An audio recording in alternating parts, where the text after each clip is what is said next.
Que quiero justamente entrar en ese punto, defensora, porque el informe de derechos humanos que elabora a cada 2 años la Universidad Diego Portales del 2018 concluyó que el CENAME y sus organismos colaboradores violaron los derechos humanos de niñas, niños y adolescentes durante un amplio periodo.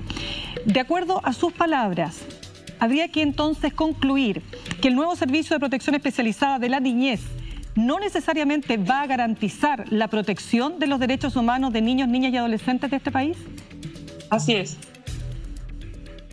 ¿Y cuál es el alcance que usted ve a eso? Porque si hemos estado años tratando de modificar un sistema que violó los derechos humanos y no estamos logrando construir un nuevo sistema que garantice esos derechos humanos, ¿en qué situación estamos entonces, defensora?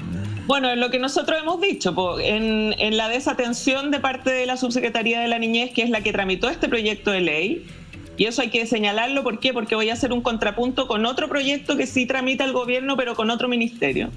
Desatendió todas las recomendaciones que se formulan desde los organismos especializados en derechos humanos, entre los cuales, por cierto, está la Defensoría de la Niñez, específicamente en lo que dice relación con el modelo de financiamiento, que es al que hacemos particular énfasis por lo que decíamos, por el incentivo perverso que implica, por la incapacidad de atender suficientemente aquellas exigencias que impone la satisfacción efectiva de los derechos de niños, niñas y adolescentes en un sistema proteccional independiente de la cantidad de niños que estén en esa residencia, porque esa es la subvención. La subvención se financia por niño. Por lo tanto, si yo tengo 2 niños en una residencia, recibo una cantidad de dinero. Y si tengo 20, recibo una cantidad de dinero mucho más amplia, ¿verdad? Por lo tanto, ¿cuál es el incentivo que está puesto detrás? Bien perverso. Es. Evidentemente, porque yo no puedo financiar si es que el Estado a mí no me asegura de manera efectiva el financiamiento de consumos básicos, por decirlo así, o elementales, independientes de la cantidad de niños. Yo tengo que destinar el recurso de la subvención a financiar efectivamente también ámbitos que tienen que ver con aquello que es independiente de la cantidad de niños. Defensora, por ejemplo, defensora, lo que usted está diciendo es básicamente que aquí ha habido una falla de fiscalización brutal, se ha dejado hacer, hay millones que no sabemos a dónde han ido a parar y en desmedro de los niños. Y a eso quiero referirme, porque pareciera que aquí también hay impunidad. No se habla de los tribunales de familia y de la cantidad de asesores que hacen copy-paste y que ganan buenos sueldos, ¿no? O sea, que de verdad no visitan a la familia, deciden el futuro de niños de manera a lo menos poco pristina, poco clara. Y relacionado con eso, me gustaría que usted me dijera qué está pasando con el juicio que había, o por lo menos la denuncia que había, sobre la muerte no aclarada en las condiciones de más de 1000 niños del CENAME. Sí, a ver, varias cosas en eso, Mónica. Primero, a mí me encantaría que, por ejemplo, quienes son profesionales que ejercen en programas de intervención tuvieran remuneraciones acorde a los perfiles técnicos que efectivamente muchos de ellos y ellas profesan.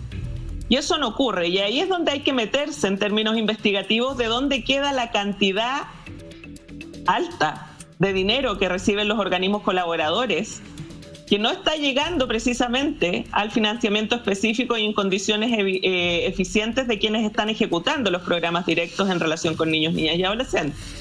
Lo planteo porque es un tema poco explorado, que tiene un impacto en los niños. ¿Por qué? Porque legítimamente un profesional que tiene desde la perspectiva de su profesión una aspiración de remuneración acorde a lo que estudió, va movilizándose si es que no encuentra aquello en los programas de intervención que están relacionados con el Servicio Nacional de Menores, ¿no?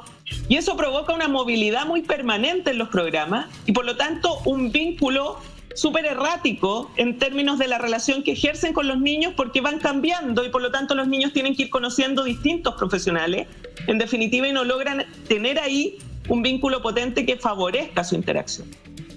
Adicionalmente a eso, cuando vemos el tema presupuestario, lo que observamos es que no hay, desde la perspectiva del ejercicio de la función del Poder Ejecutivo, no solo de este, sino que también de los gobiernos anteriores, una visualización del gasto en niñez y adolescencia que permita hacer priorizaciones y ejercer además, desde la perspectiva de la evaluación y el control, una gestión pública eficiente. ¿Qué quiero decir con esto? cuando tú ejerces una función pública, tú debieras dar garantías de que estás siendo eficiente en el uso de aquellos recursos públicos que se están destinando a tu función y que por lo tanto estás teniendo un impacto significativo en el cambio de vida, en este caso, de los niños, niñas y adolescentes de este país. La evaluación de los programas es algo mínimo. Para solo ejemplificar algo, el año pasado la DIPRES evaluó un porcentaje muy mínimo de los proyectos o programas relacionados con niñez y adolescencia. El 76% de ellos era evaluado negativamente, sin perjuicio de lo cual siguió recibiendo recursos públicos. Entonces, ¿qué es lo que pasa acá? Que desde mi perspectiva, y es algo que yo hablé la otra vez con el ministro Briones, a mí me parece que acá hay que entender que la gestión financiera del Estado no puede sino tener como centro el que los dineros que yo destino a funciones públicas efectivamente tengan un impacto real en la vida de las personas. Pero si no, no tiene sentido. Es que lo que usted está diciendo, Patricia, le agradezco esta entrevista. Tenemos al ministro Briones, le vamos a consultarle el tema, algunos compromisos comerciales, el tiempo vuela esta mañana. Pero lo que usted está diciendo, me parece a mí, es de un sentido común. O sea, no hay que ganarse un Nobel para hacer esa conclusión. O sea, la lucidez con la que usted está diciendo. Evidentemente, cualquier programa donde haya financiamiento público debería evaluarse y diseñarse en función de los resultados que ese programa está generando y el impacto que está teniendo en grupos particulares, en este caso de niños vulnerables. En lo personal, Patricia, y te lo he dicho muchas veces en varias entrevistas, para mí el tema de los niños es mucho más grave que Penta, es mucho más grave que SQM, es mucho más grave que el raspado de la olla, es mucho más grave que prácticamente la totalidad de los temas que están hoy día en la agenda de este y de los gobiernos anteriores. Un dato, Sí, José Antonio, lo vamos a conversar con el ministro. En la partida de presupuesto 2021 se recorta, entre otras instituciones, la Defensoría de la Niñez. Dato... Sí, pero además se recorta, Chile Crece Contigo en más de un 7%, que es el programa que precisamente está destinado al tema de prevención, y por eso nosotros le hemos hecho recomendaciones al ministro Briones, pueden preguntarle ahí. Vamos a preguntar. Hemos hecho también requerimientos en eso, y solo para terminar, responder la pregunta de Mónica. Desafortunadamente hasta ahora no tenemos ninguna sentencia específica en relación con esas muertes. Prueba de ello es que todavía quienes son imputadas por la muerte de Lisette no han sido juzgadas por, entendemos, un retraso que se produjo basado en la pandemia. Esperamos. Muchas Pero gracias. lo cierto es que acá se necesita con urgencia este tema, como José Antonio lo declara, se priorice no solo de los discursivos. Y es ese el esfuerzo que nosotros como Defensoría de la Niñez seguiremos haciendo, con mucha molestia muchas veces del Poder Ejecutivo, pero es nuestro rol. Bien. Y nuestro rol tiene que ver con denunciar que aquello que no está funcionando, precisamente funcione para que niños, niñas y adolescentes estén tratados conforme lo merecen, como Patricia, sujetos de derecho y protegidos.